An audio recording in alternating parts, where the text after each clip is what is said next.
Let's return to This Week in America. Here's your host, Rick Bratton. Welcome back, everybody, coast to coast. This Week in America. The Kidnapping is the first book in Merrill Vaughan's popular cold case investigators series. When a double crime involving an assault and kidnapping of a juvenile is committed in family housing of an active duty Air Force base, the top two security police investigators are called in. Now, since the crimes were committed on government property, the FBI was also called in initially to assist the Air Force investigators. Yet, even with the top FBI agent and security police, investigators were not able to find any clues to find the perpetrator. The case would take years to solve. Merrill Vaughan, our guest and the author, was born in Santa Ana, California. After graduating from Citrus Junior College in 1970, entered the U.S. Air Force in November of 71. He served in California, Thailand, Florida, New York, Greece, Hawaii, Wyoming, Germany, and Honduras. He retired in May of 1993 with the rank of Master Sergeant. After retiring, he moved to Pittsfield, New Hampshire, where he was a substitute teacher for Pittsfield School District until 2020. He also attended Franklin Pierce University, graduating in 2012 with a degree in general studies. He's committed to his community by being involved in his church and local committees, and in 2007 was appointed as the town representative to the Concord Regional Crime Line, a position he still holds. Merrill Vaughan is author of The Kidnapping, The Happy Paper Hanger, and the newest in the Cold Case Investigators series, The Prostitute Killer. And he's back with us on This Week in America. Merrill, pleasure having you back with us. Thank you for joining us. Thank you, Rick, and I'm glad to be here this morning. Well, it's a pleasure to have you with us to talk about this series. We'll give you the information as we go through where the books are available. This happens to be the first in the series, The Kidnapping. Merrill Vaughan, our guest on the program today. What motivates you to write? Where does this spark come from? You've retired a couple of times now, and you're continuing to work maybe even harder writing these books than you were when you were actually going in 9 to 5 every day. What motivates you to write? What motivates me to write is to make viewers happy, to make them read or to let them read stories that could, in my case, could be real life. It motivates people to try and understand what's going on in the world. And it's interesting, the way you write, we're right there with you. We feel like we're going to solve this before they do. Give us enough clues. And Merrill does that with rich detail in his book, the newest that we're talking about on the program, but first in the series, The Kidnapping. You'll find the books, of course, available at Amazon.com and MerrillVaughan.com. Links for those websites on our website, thisweekinamerica.us. You've had a motto, a sort of a saying in life, and you use that when you start a book. Talk about the 3 words that motivate you when you're writing or doing basically anything. Yes, the 3 words are changing from 3 other words. I changed the word cannot to can, I don't to do, and then I won't to I will. Anything is possible if you use those 3 words. Anything. And you're living proof of that. You've done so much throughout your career now in the writing you're doing. And again, the books are available wherever books are sold. MerrillVaughan.com is the website. Why do you think this book appeals to people? This was the first in the series. This took off and people really enjoy this, waiting for more. 2 more followed. What is the appeal, do you think, to readers in reading this book, The Kidnapping? What do I think it should? What is the appeal? The appeal is a true crime novel. It seems that people are getting more interested in these type of books and these type of writings to get the feel of a true crime, to where, especially if the author pays attention to detail,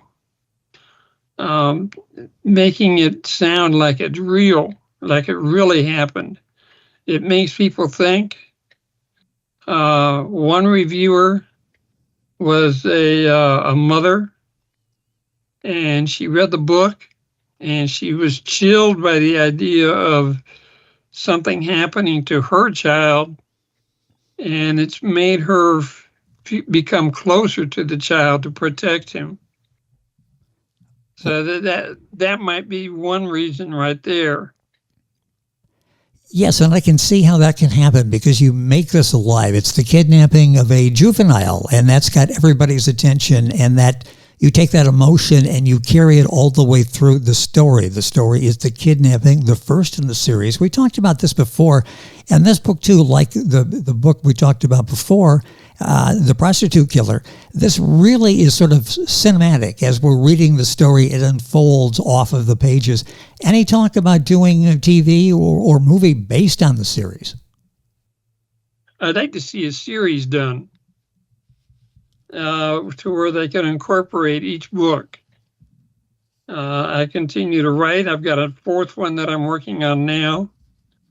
But to start off with, though, I think a movie would be great for the kidnapping, just to set the tone for the cold case investigators, the private investigation business.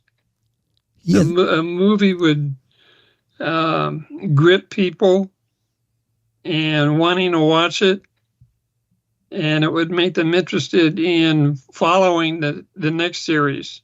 So a TV series could follow the movie. And could do it very nicely. The kidnapping is the first in the series, so that would lay the groundwork for the viewer for what's coming for the rest of the season from that series. The book is available, again, as all three are, at Amazon and Merrill's website, merrillvaughan.com.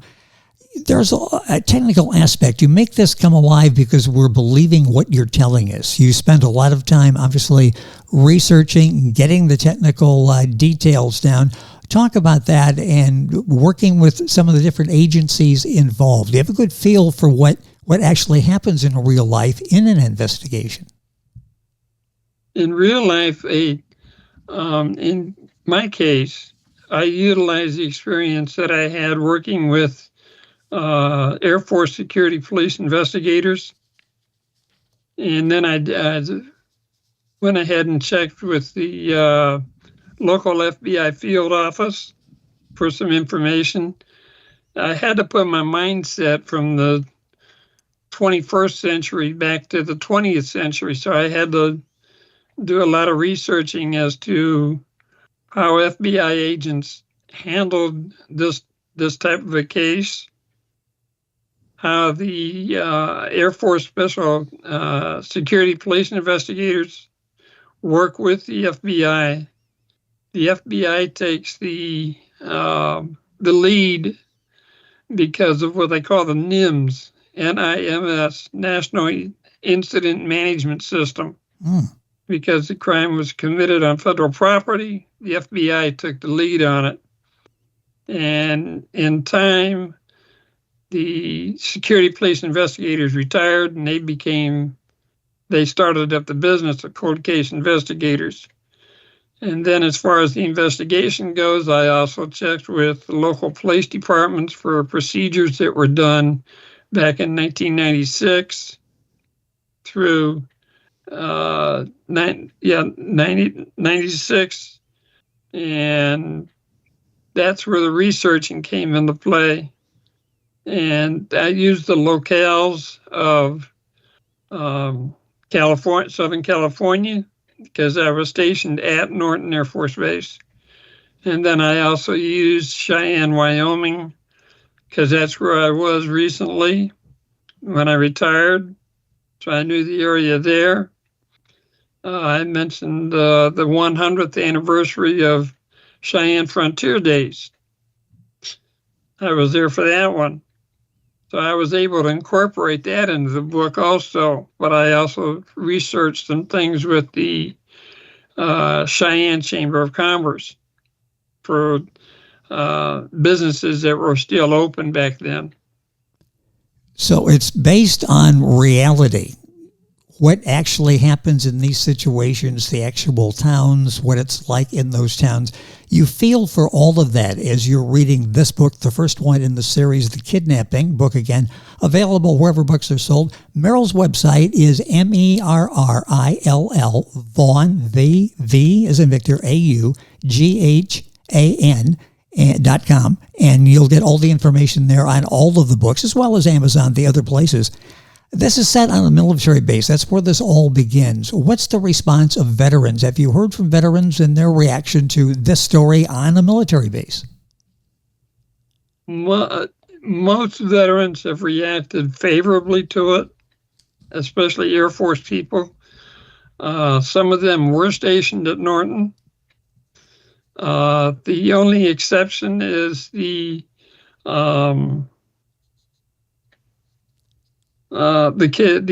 person that did the assault and the kidnapping in the book was a Army Special Forces, and one or two Special Forces veterans were kind of upset about it, that I had it that way in the book.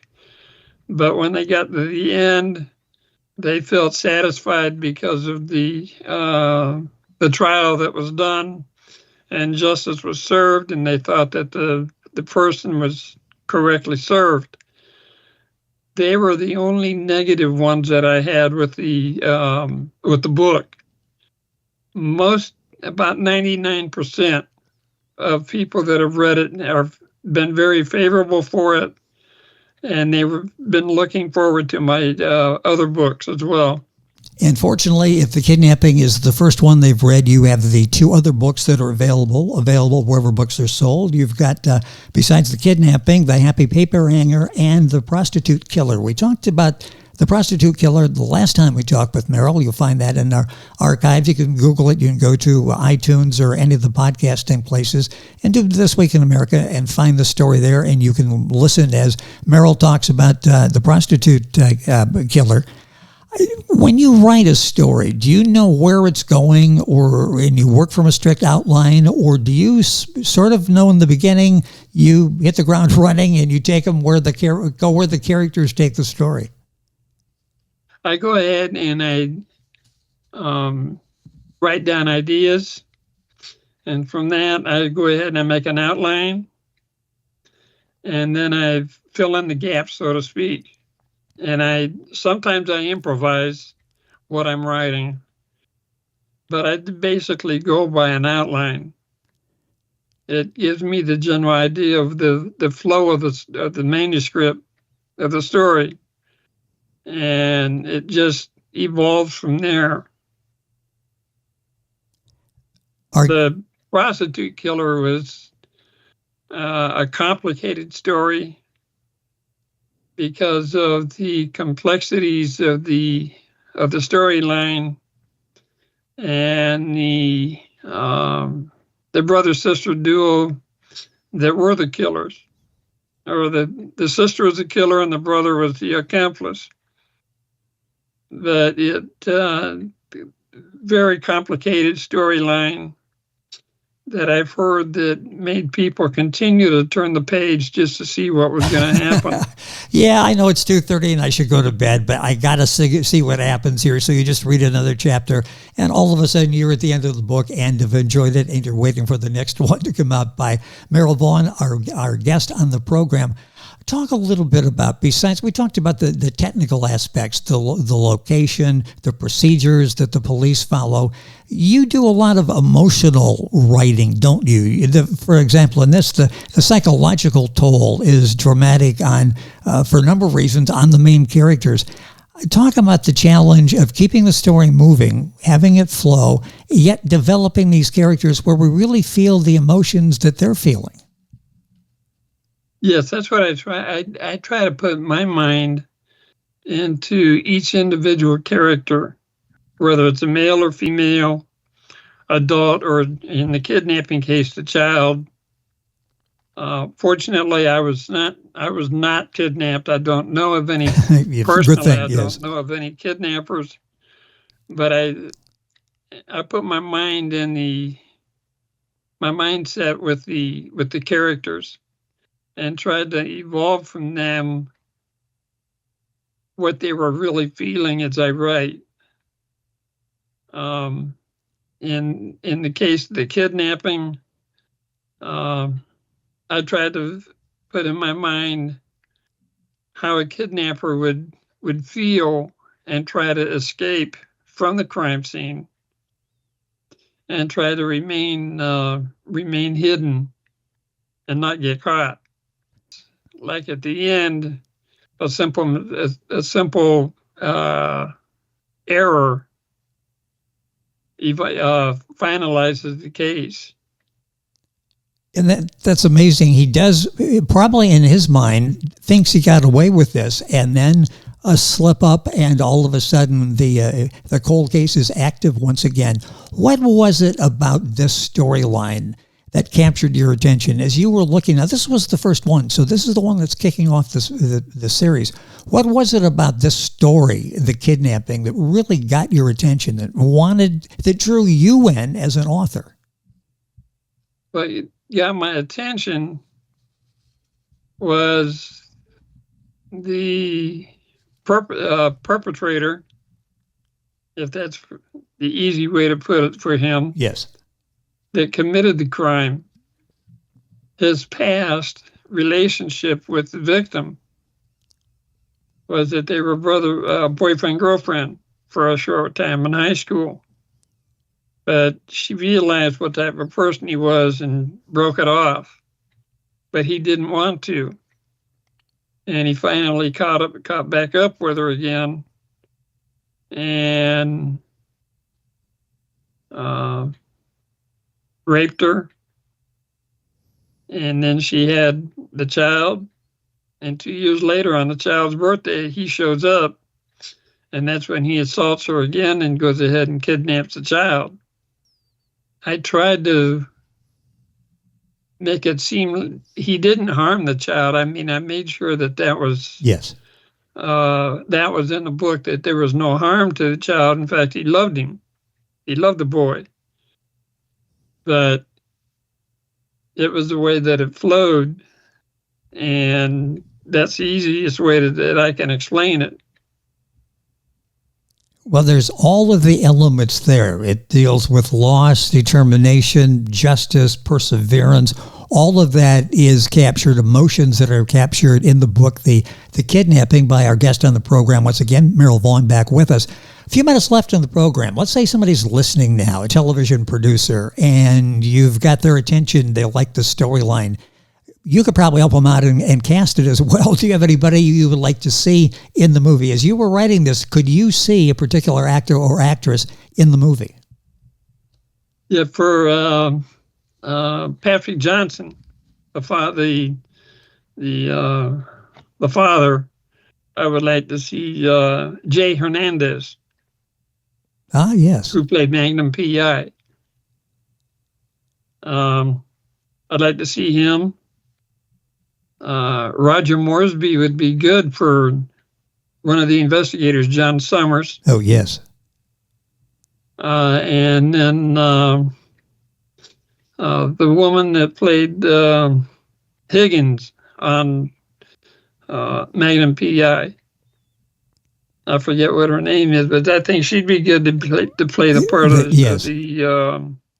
of the wife, Sherry Johnson. As far as Paul Gibbons goes, there's only one name that comes to my mind, but he's too old for that. He's too old for that scene, so I don't know. That'd be up in the air. Those are the three main ones that I would consider, or I would like to see. That, yes. Well, you've got that all planned, so you've got casting ideas for the producer in waiting out there. It sounds like you were a big fan of Magnum P.I. It sounds like what? I'm sorry? Yeah, it sounds like you were a big fan of Magnum P.I. Oh, yes, very much so. Good show, and the location was great. It had all the elements going for it, didn't it? Yeah. Yeah, that was a good one. What other projects do you have up? You mentioned you're working on another book. Now, the first three are out there. The one we're talking about, The Kidnapping, The Happy Paper Hanger, and The Prostitute Killer. What are you working on now? Okay, there's two other books that I'm working on. One of them is due to come out very, very shortly. It's called Through the Eyes of a Warrior. It's based on poetry that I did, veteran issue poems, and it's set into a fictional storyline of a Vietnam veteran and the problems he had when he came home. And he ends up writing for therapy, and it helps him. It also brings awareness to the public. Like in one poem, it talks about that our POWs that are still missing in action. Yes. And for example, in World War II, there's over 10,000 still missing, still listed as missing in action. Vietnam, there's another 2,000 that are still listed as missing in action. So there's a poem on that. There's a poem for 9/11 called The Day Liberty Cried. So that's a project I'm working on. It's almost finished. In fact, I'm editing the manuscript as shortly later on today. And then there's a fourth book in the series, The Cold Case Investigators, called Alice O'Connor is Missing. That one involves amnesia. I'm keeping busy. It sounds like it. I have an idea tumbling around in the old gray matter for book number 5 in a series, but it's not enough for me to write down notes on yet, though. It's just fragments of ideas. Yes. And that's how it starts. And then the ideas come and the book is published and we talk about it. And we've got, it sounds like plenty of material to talk about in the future with what all Merrill is involved in. His website is merrillvaughan.com. You can link onto that by going to our website, thisweekinamerica.us. Information there on the 3 books that are now out in the Cold Case Investigators series. Information when the new books are out, you'll have information on that. You can order the books there as well. I'd like to thank Auctorum House for arranging the conversation once again with Merrill today, empowering authors, crafting excellence, your ideal partner in the journey towards literary success. Auctorum House, website auctorumhouse.com. And Merrill, do you want to mention your publisher as well, the ones that have been there and keeping all of us reading your books? Who's the publisher? The publisher is Paper Rights. They're the ones that are handling all my publishing for me as far as the books go. Yes. And screenplays have been done on all 3 books. Well, you are ready to go. Screenplays are completed, and they're ready to go. And you've got anybody that wants it. And you've got casting pretty well put together for the movie as well. So it's all a one-stop shop. You come and you talk to Merrill, and he's got everything you need to get this up on the screen or the small screen at home. Yeah, Merrill, it's always a pleasure to have you on the program. Our past conversations you'll find by going to thisweekinamerica.us, and you can find them there or just Googling them. Merrill Vaughan has been our guest on the program. Thank you for being with us, and congratulations on the success of Cold Case Investigators. This series is really taking off, has a life of its own now, and people are looking forward to the next book, and there will be one. Thank you for being with us on the program. Thank you, Rick, and I hope you have a very good day. You as well, and get editing on the manuscript, and we'll keep talking about it here in the program. Merrill Vaughan, our guest, his website is merrillvaughan.com. All that information on our website, thisweekinamerica.us. And yes, you're listening to This Week in America, and we're back on today's program right after these messages. This Week in America is online. You can visit our website, thisweekinamerica.us. Scott Pinkerton, Associate Producer of This Week in America. Jay Anderson, Segment Producer. Ben Watson, Webmaster. Otto Bechet, Director of Engineering and TV Production. This Week in America produced and is a trademark of Blue Funk Broadcasting, LLC. For information on all of our guests and to listen to this week's show, our website again at thisweekinamerica.us. And I'm Sean Bratton, executive producer of This Week in America.